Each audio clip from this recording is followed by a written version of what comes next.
그죠? 마태복음 6장 20절 보세요. 경제를 창조하신 그분이 가장 경제의 속성을 잘 아셔요. 그래서 마태복음 6장 20절 오직 너희 자신을 위해 보물을 하늘에 쌓아두라. 거기서는 좀과 녹이 부패시키지 아니하며 거기서는 도둑들이 뚫지도 훔치도 못하느니라. 너희 보물이 있는 곳에 너희의 마음도 있느니라 했습니다. 여러분의 마음이 어디에 있다? 하늘에 있으면은 하늘에 경제를 쌓을 것이고 여러분의 마음이 땅에 있으면은 어디에다가 땅에다가 경제를 축적할 것이다 이 말이죠. 그래서 여러분이 경제를 하늘에다가 자꾸 쌓게 되면은 바로 어떤 역사가 일어납니까? 33절 같은 역사가 일어나게 됩니다. 33절 너희는 먼저 그의 나라와 그의 의를 구하라 했습니다. 그죠? 그의 나라와 그의 의를 구하는 게 뭡니까? 하늘에다가 경제를 쌓는 것이 그의 나라와 그의 의를 구하는 것이죠. 그렇게 하게 되면은 보너스를 주시어 이 모든 것이 너희에게 플러스 경제를 주시고 그 다음에 31절에 현재 무엇을 먹을까 마실까 입을까 현재 경제 염려에서 해방을 주시고 34절에 내일 경제 미래 경제 염려에서도 해방을 주시는 것이죠.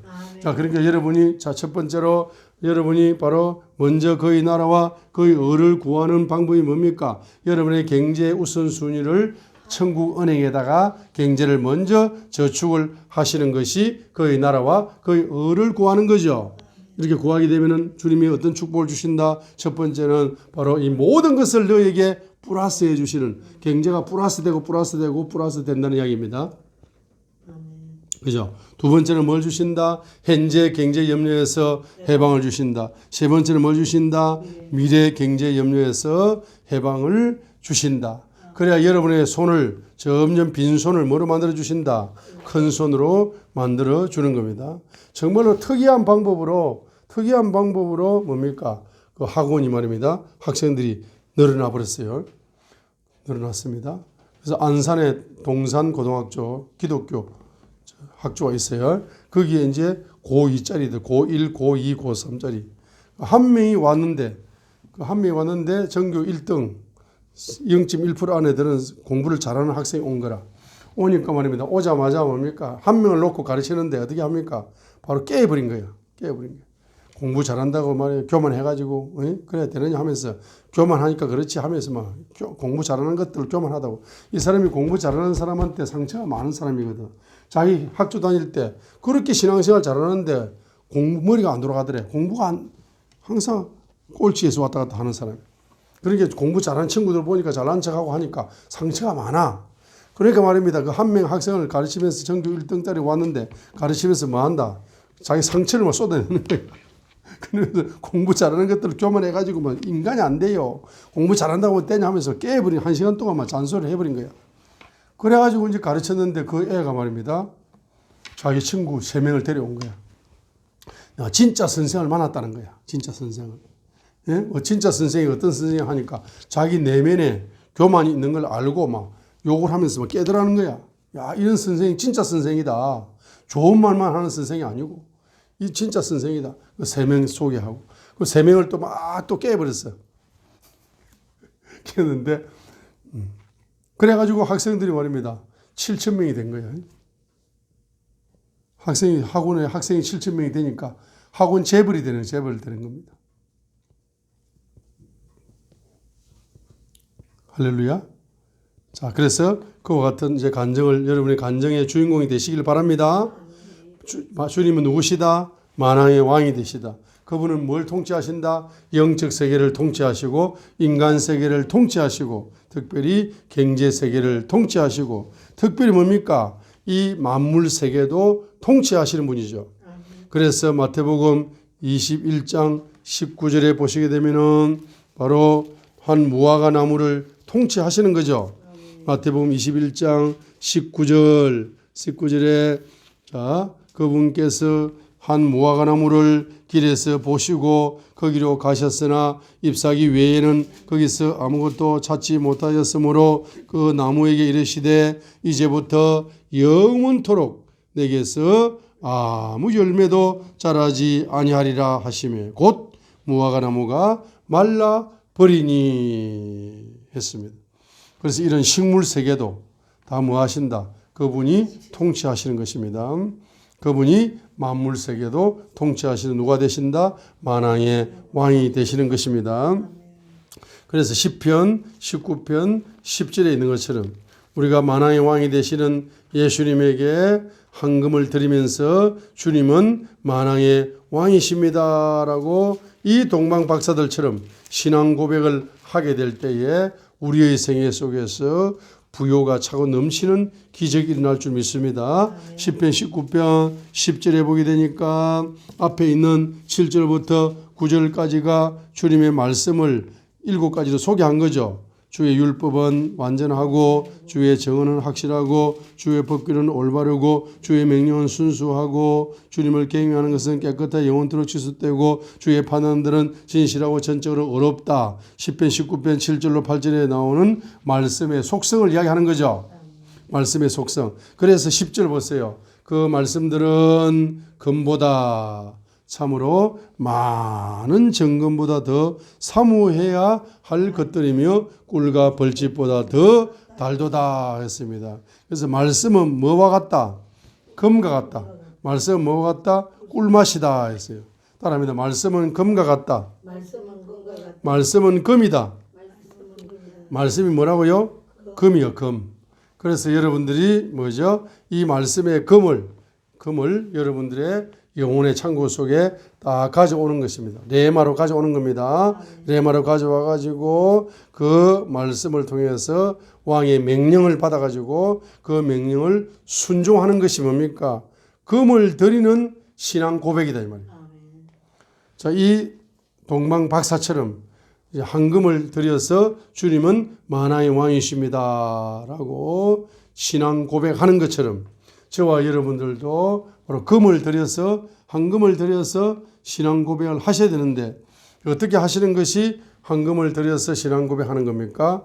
바로 말씀을 금이라고 생각하세요. 이 말씀의 금을 뭐합니까? 명령으로 받아서 그대로 그 말씀을 믿고 그대로 그 말씀에 순종하는 것이 마치 무엇을 드리는 것이다. 헌금을 드리는 바로 신앙 고백과 같은 것입니다. 그러므로서 예수님은 누구시다? 만왕의 왕이십니다. 라고 저와 여러분들이 신앙 고백을 계속적으로 순종하심으로 하시기를 바랍니다. 우리 다시 한번 보겠습니다. 요한복음 2장을 다시 한번 보겠습니다. 요한복음 2장 5절에 다시 한번 보겠습니다. 요한복음 2장 5절 다시 봐요. 요한복음 2장 5절을 다시 봅니다.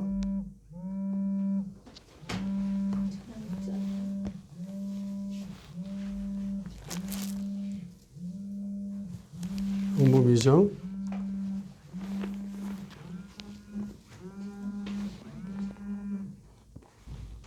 요한복음 2장 5절을 다시 보겠습니다. 그분의 어머니가 종들에게 이르시되 그분께서 너희에게 무엇을 말씀하시든지 그대로 하라 했습니다. 예수님은 누구십니까? 만왕의 왕이시기 때문에 그분의 말씀을 곧 뭐로 받으라? 명령으로 받아서 그대로 뭐라? 순종을 하라고 했습니다. 그죠? 그런데 첫 번째 거는 순종하기 쉬워요. 첫 번째 것은 순종하기 쉽습니다. 그죠? 순종하기 쉬워요. 7절은 쉽습니다. 시작. 예수님께서 그들이 이르시되 물 항아리들의 물을 채우라 하신즉 그들이 9가지 그것을 채웠다. 돌 6개의 항아리에 물을 채우라는 명령에는 순종하기 쉽습니다.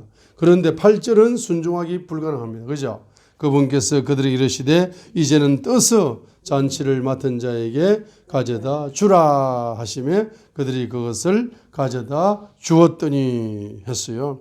그러니까 요 8절, 7절은 순종할 수 있는 명령은 7절입니다. 순종할 수 없는 명령은 8절입니다.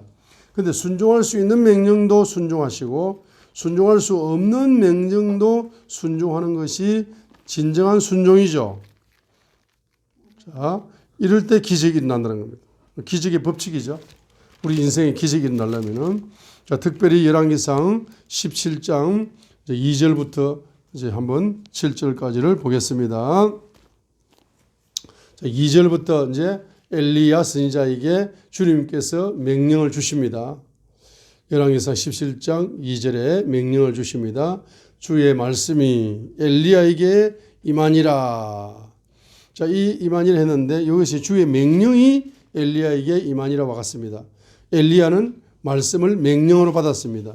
만왕의 왕의 바로 만왕의 왕의 명령으로 받았습니다. 자, 엘리야 선지자, 요 엘리야 선지자는 주님을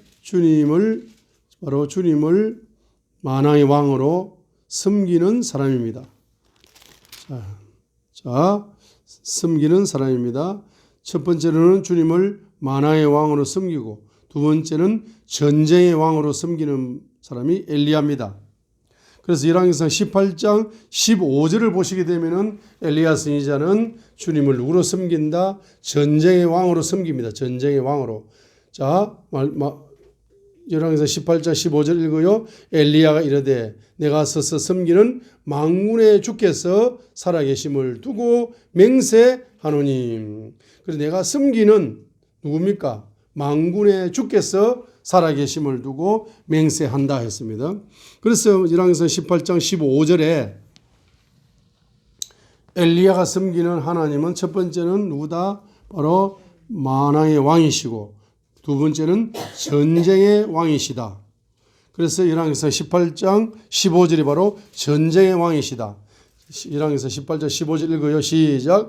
엘리야가 이르되 내가 서서 섬기는 만군의 주께서 살아계심을 두고 맹세하노니 내가 오늘 반드시 나를 아합에게 보일 것이다. 전쟁의 왕이시다. 내가 섬기는 왕은 누구시다?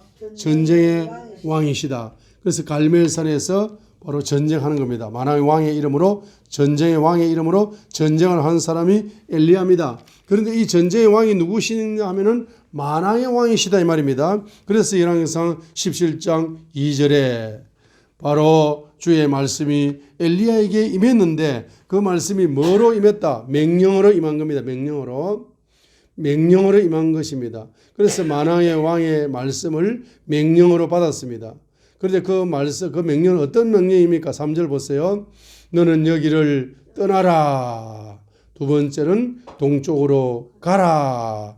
세 번째는 요르단 앞 그리 시냇가에 숨어라 했어요. 자, 첫 번째 너는 여기를 뭐하라? 떠나라. 두 번째는 동쪽으로 가라. 세 번째 바로 요르단 앞 그리 시냇가에 숨어라 했습니다. 이 세 가지 명령이죠. 그 다음에 네 번째 명령이 뭐냐 하게 되면은 바로 비 오지 않기를 간절히 기도하라 라고 명령을 했습니다. 그죠? 야고보서 5장의 마지막 절을 봅니다. 너는 비 오지 않기를 바로 그리 시냇가에서 비 오지 않기를 기도한다. 야고보서 5장 바로 17절이죠. 엘리야는 우리와 같이 동일한 성령의 지배를 받는 사람이로되 비가 오지 않기를 그가 간절히 기도하니 3년 6개월 동안이나 땅에 비가 오지 아니하였고라고 야고보서 5장 17절에서 엘리야는 그리 시냇가에서 무슨 기도를 합니까? 바로 비 오지 않기를 간절히 기도했다. 17절 다시 읽어요. 시작. 엘리야는 우리와 같이 동일한 성령의 지배를 받은 사람이로되 비가 오지 않기를 그가 간절히 기도하니 3년 6개월 동안이나 땅에 비가 오지 아니하였다 했습니다. 땅에 비가 오지 않기를 간절히 3년 6개월 동안 간절히 기도하는 거죠. 자, 열왕기상 17장 다시 봅니다. 열왕기상 17장 2절. 주의 말씀이 엘리야에게 임하니라. 그래서 이 명령을 내립니다. 명령. 만왕의 왕께서 엘리야에게 명령을 내립니다. 3절. 첫 번째, 여기를 뭐하라? 떠나라. 두 번째, 동쪽으로 가라. 세 번째, 요르단 앞 그리 시냇가에 숨어라. 네 번째는 뭡니까? 네 번째는 바로 비 오지 않기를 3년 6개월 동안 비 오지 않기를 간절히 기도 제목 한 가지만 가지고 기도하는 겁니다. 비 오지 않기를 하늘 문을 닫아서 비가 오지 않아 가지고 이스라엘 민족이 회개하게 하세요. 주님께 다시 돌아오게 해주세요. 하늘 문을 열어주시는 주님께 돌아오게 해주세요라고 그가 비 오지 않기를 3년 6개월 동안이나 간절히 기도를 했죠. 그죠? 이 네 가지 명령이죠. 그 네 가지 명령을 순종을 하게 되니까 주님은 뭘 내려줍니까? 사절을 주시죠. 사절에 축복을 주는 겁니다. 기적을 주는 기적. 경제 기적을 주는 겁니다. 4절 읽겠습니다. 그 시내에서 물을 마시라. 내가 까마귀들에게 명령하여 거기서 너를 먹이게 하였느니라 하는 경제 기적의 예언을 주시는 거죠. 자, 그래서 5절 보세요. 이에 그가 가서 주의 말씀대로 행하였으니 곧 그가 가서 요르단 앞 거리 시내가에 거하였더라. 6절 까마귀들이 아침에 빵과 고기를 그에게 가져오고 저녁에 빵과 고기를 가져왔으며 그가 그 시내에서 물을 마셨더라 했어요. 그러니까 지금 뭘 강조합니까? 여기에서 2절부터 6절까지 해서 뭘 강조하느냐 하게 되면은 바로 4절을 강조하는 겁니다. 경제 기적의 예언을 강조하는 겁니다. 4절 다시 읽어요. 그 시내에서 물을 마시라. 내가 까마귀들에게 명령하여 거기서 너를 먹이게 하였느니라는 경제 기적 예언을 강조했습니다. 그리고 5절에 순종하게 되니까 6절 경제 기적이 바로 경제 기적이 일어났다. 경제 기적을 누린다를 강조했습니다. 6절 까마귀들이 아침에 빵과 고기를 그에게 가져오고 저녁에 빵과 고기를 가져왔으며 그가 그 시내에서 물을 마셨는데 했습니다. 자, 그러니까 저와 여러분들이 주님이 누구시다? 만왕의 왕이십니다. 그리하여 주님의 명령의 핵심이 뭡니까? 어떤 기도 제목으로 기도하라. 비 오지 않기를 간절히 기도하라. 그래서 바로 엘리야 선지자는 그리 시내가에서 뭐합니까? 바로 비 오지 않기를 간절히 기도했습니다. 비 오지 않기를 간절히 기도하는 목적이 뭡니까? 자, 이 대한민국의 하늘문이 닫혀가지고 가난하고 가난이 오게 됩니다. 이 가난이 와가지고 그 가난 속에서 뭐 하게 해주세요? 회개하는 민족이 되게 해주세요. 회개하는 민족이 되게 해주세요라고 회개 중보 기도를 하게 되니까 주님께서는 뭘 줍니까? 경제 기적의 예언이 성취되는 경제 기적을 바로 부어주심으로써 경제를 통치하시는 만왕의 왕이시다는 것을 보여주고 있는 겁니다. 할렐루야. 자, 그래서 우리 오늘 말씀의 결론입니다. 마침표를 찍었습니다. 저와 여러분 뭘 드려야 되겠다? 만화의 왕께 뭘 드려야 되겠다? 바로 황금과 유황과 몰약을 저와 여러분이 드리시는 축복의 사람이 되시기를 주님 이름으로 축복합니다. 우리 오늘 합심으로 간절히 시간에 기도하도록 하겠습니다.